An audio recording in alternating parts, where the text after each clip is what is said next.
आदाब, प्रणाम।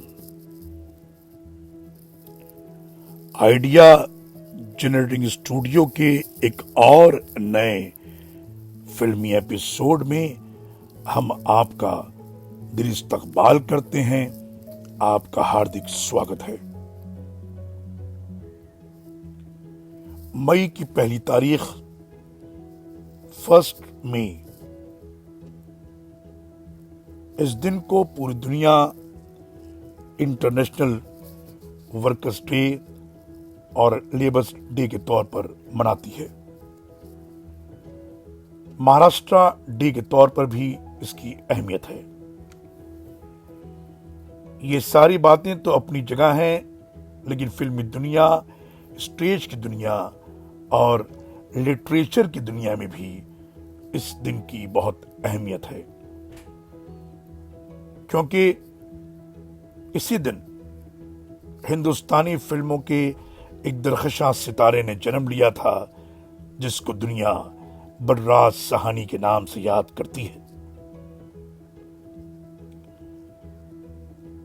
उनकी पैदाइश रावलपिंडी की है। जिस तरह बच्चे अपने बचपन को खेल कूद और मस्ती में गुजारते हैं, बलराज साहनी ने अपने बचपन को वैसे नहीं गुजारा। उनके दिन रात लिखने पढ़ने में गुजरते। उनके पिताजी उन्हें अक्सर डांटते कि कलम, दवात और किताबों के अलावा भी दुनिया में बहुत कुछ है। खेल तमाशे हैं, दोस्त यार हैं, उन सबको भी अपनी जिंदगी में एक मुकाम दो, उनसे मिलो जुलो। लेकिन बलराज जी पर तो सिर्फ और सिर्फ लिखने और पढ़ने की धुन सवार रहती। आला तालीम के लिए लाहौर गए तो वहां उनके शौक को 4 चांद लग गए।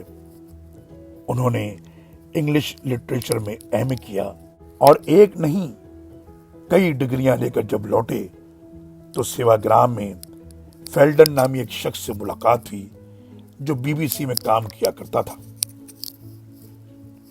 उसने उन्हें लंदन आने का मशवरा दिया तो मानो किस्मत ने लंदन के दरवाजे उन पर खोल दिए।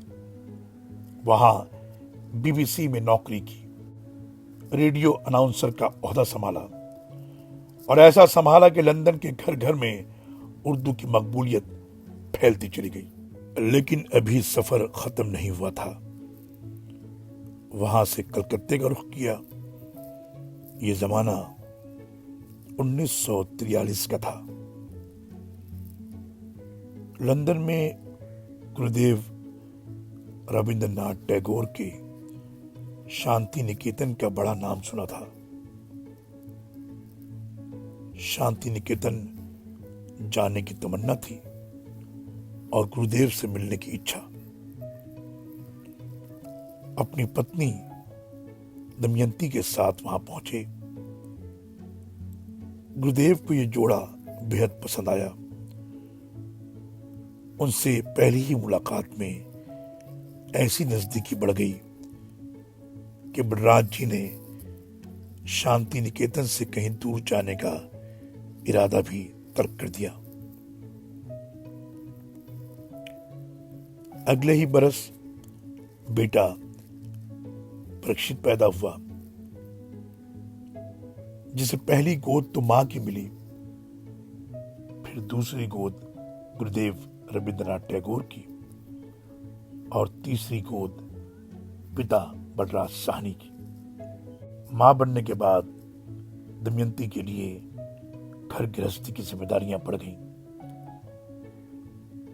चूंकि घर की जरूरतों को पूरा करना बाप की जिम्मेदारी होती है, इसलिए अब बलराज जी को कमाने की फिक्र ने घेर लिया। कलकत्ते से वापस रावलपिंडी आए। वहां से मुलाजिमत की तलाश में श्रीनगर पहुंचे। यहां पर इत्तफाक से बचपन के दोस्त चेतन आनंद से भेंट हो गई। बातों बातों में बताया कि मुलाजिमत की तलाश में यहां आया हूं। उन दिनों चेतन आनंद फिल्मी दुनिया से जुड़ गए थे। उन्होंने कहा, मुंबई आ जाओ, फिल्म नीचा नगर बना रहा हूं, उसमें काम भी मिल जाएगा। जब थोड़ा दिमाग पर जोर डाला तो ख्वाजा अहमद अब्बास से मुलाकात याद आ गई। उन्हें खत लिखा कि मुंबई आकर नौकरी ढूंढने का इरादा है। ख्वाजा साहब ने जवाब दिया, खुश आमदीद। एक से भले दो दोस्तों के सहारे मुंबई का रुख किया। काम मिलने में थोड़ा सा वक्त जरूर लगा, मगर ख्वाजा अहमद अब्बास साहब के असर और रसूख ने काम कर दिया। मुंबई में इप्टा थिएटर ग्रुप को उन्होंने ज्वाइन किया। उसमें कैफी आजमी, अबरार अलवी और चेतन आनंद पहले ही से थे। वो लोग बलराज जी से बहुत मुतासिर हुए। बलराज जी ने ड्रामा लिखा इंस्पेक्टर, उसे डायरेक्ट किया और मरकजी किरदार भी अदा किया। ड्रामा बेहद कामयाब हुआ। उस ड्रामे को डायरेक्टर के आसिफ ने देखा, तब वो दिलीप कुमार के साथ फिल्म बना रहे थे हलचल, और उस फिल्म में उन्होंने इंस्पेक्टर का कैरेक्टर बलराज जी से करवाया। उन्हीं दिनों बलराज जी ने कम्युनिस्ट पार्टी ज्वाइन कर ली थी और हुकूमत के खिलाफ खूब भाषण दिया करते थे। एक बार धर लिए गए और कैदी की वर्दी पहनाकर जेल में उन्हें डाल दिया गया। अब के आसिफ के लिए मुश्किल की घड़ी थी। उन्होंने पुलिस कमिश्नर से अपनी मजबूरी बताई और शूटिंग की परमिशन ली। बलराज जी जेल में कैदी की वर्दी उतारते और सेट पर इंस्पेक्टर की वर्दी पहनते। कमिश्नर ने 10 दिन की परमिशन दी थी। उसकी खास वजह यह थी कि कमिश्नर साहब की पत्नी दिलीप कुमार की बहुत बड़ी फैन थी। फिर फिल्म हलचल रिलीज हुई और बलराज जी को भी जेल से रिहाई मिली। फिर उन्होंने जिया सरहदी की फिल्म हम लोग साइन की। फिल्म कामयाब हुई। बिमल रॉय ने अपनी फिल्म 2 बीघा जमीन के लिए साइन किया। इस फिल्म के लिए बलराज जी 3 महीने तक कलकत्ते में रिक्शा चलाने वालों के साथ रहे ताकि उनके हाव भाव की नकल कर सकें। उन्होंने रिक्शा चलाने वालों के साथ रहते हुए उनका रहन सहन, पहनावा और किराए के लिए नोक झोंक का अंदाज भी सीखा। उन्होंने अपना नाम भी बदल दिया था। वो अपने आप को दीन बंधु कहा करते थे। जब फिल्म की शूटिंग शुरू हुई और उन्होंने पहला शॉट दिया तो तालियों से सेट गूंज उठा। कैमरामैन कमल बोस ने दौड़कर बलराज जी के पांव छू लिए और उन्हें अपने गले से लगा लिया। इस फिल्म ने बलराज साहनी को कामयाबी के आसमान तक पहुंचा दिया। अब डायरेक्टर ऐसी कहानियां तलाश करने लगे जिनमें हीरो के किरदार के लिए बलराज साहनी को लिया जा सके। उनकी फिल्मों की लिस्ट तो बहुत लंबी है, मगर कुछ यादगार फिल्में हैं। अनुराधा, काबुलीवाला, कठपुतली, भाभी, वक्त, घर संसार, एक फूल दो माली, खजांची, हीरा मोती, हंसते जख्म, हकीकत और गरम हवा वगैरह। उनका शुमार बेहद टैलेंटेड एक्टर्स में होता था। कुछ फिल्मी पंडितों की माने तो वो ये भी कहते हैं कि दिलीप कुमार और बलराज जी वो अदाकार हैं जिन्होंने मॉडर्न अदाकारी की बुनियाद रखी है। बलराज जी का असल नाम युधिष्ठिर साहनी था।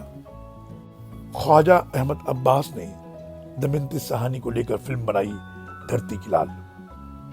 यह फिल्म बेहद कामयाब हुई।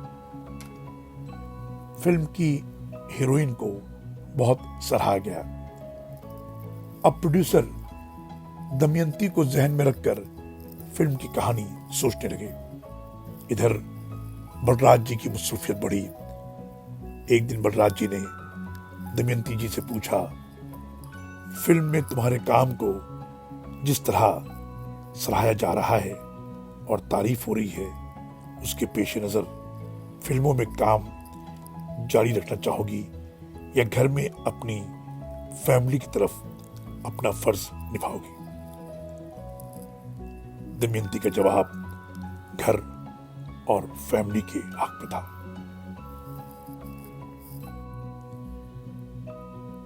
दमयंती यूरोपियन शास्त्रीय संगीत की मुरीद थी।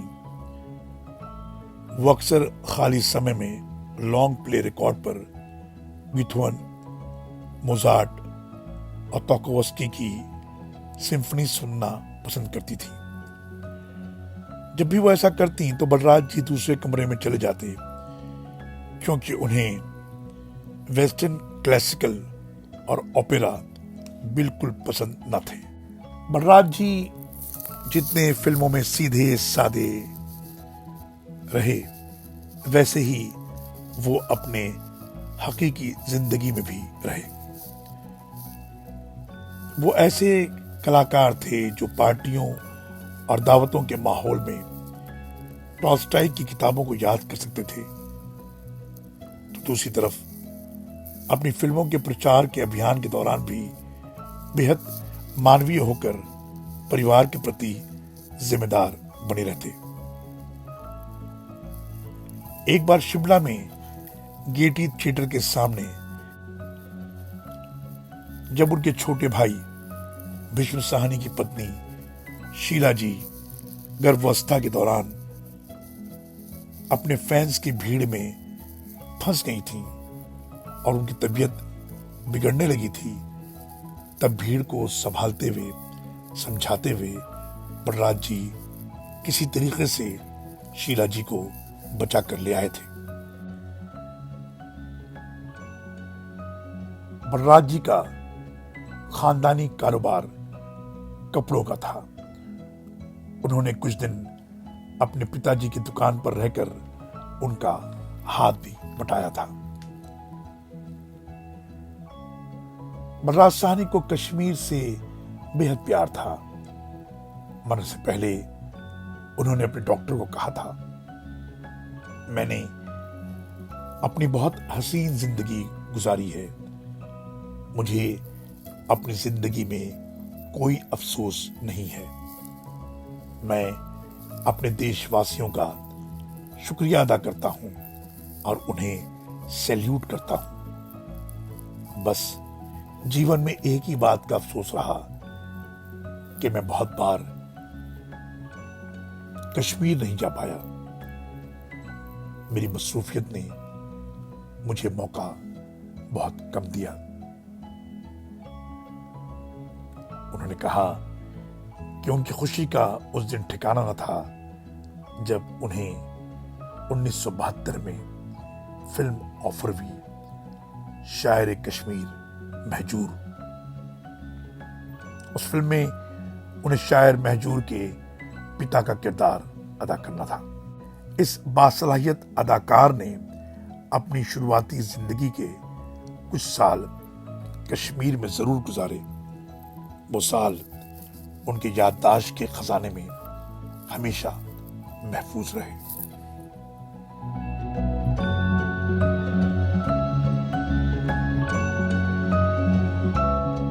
कुछ बरसों बाद उनके घर बेटी पैदा हुई जिसका नाम शबनम रखा गया। बुजुर्गों का कहना है, जब किसी चीज का जिक्र बहुत आम हो जाए और वो लोगों की पसंदीदा हो जाए तो उसे बहुत जल्द नजर लग जाती है। बस बलराज जी की फैमिली को भी किसी की नजर लग गई। दमयंती का अचानक देहांत हो गया। बलराज जी एकदम टूट गए और काम का प्रेशर बहुत था। जब वो सुबह घर से रवाना होते तो बच्चे सो रहे होते, और जब वो रात को घर आते तो बच्चों को सोता हुआ पाते। उन्हें याद आया कि उन्होंने दमयंती देवी से कहा था, पहले काम या घर। राज जी ने खुद से ये सवाल किया कि मां की गैर मौजूदगी में बच्चों की परवरिश, तालीम और तरबियत कैसे होगी। वो बड़े कश्मकश में मुब्तला थे। 2 बरस तक अकेलापन झेलने के बाद उन्होंने अपनी कजिन संतोष चंडोक से शादी कर ली।